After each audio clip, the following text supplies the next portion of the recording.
Assalomu alaykum, hurmatli qonunlar, tadbirkorlar. Bugun navbatdagi uchrashuv o'tkazamiz.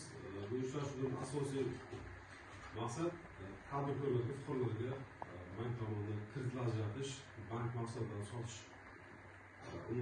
Boshqa masalalar uchun bemalol murojaat qilishingiz mumkin. Marhamat, kimda savollar, murojaat bo'lsa, bemalol qilishingiz mumkin. Assalomu alaykum. Men Muqaddam Islomov mahallasi fuqarosiman. Men maktabda ishlayman. Menga mikroqarz berib, amaliy yordam berishlaringizni so'rayman. Bizda maktablar korpusda tumandagi maktablarga imtiyozli kreditlar o'sha mikroqarz imtiyozga berilgan. Bu bo'yicha hech qanday muammo yo'q. Bir kun muddatda haq beramiz. Rahmat, savollaringizni beramiz.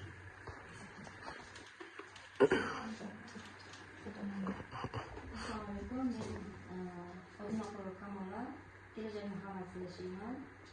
Men ham shu amaliy kredit bilan ishlanishingizni so'rayman. Mikrokredit.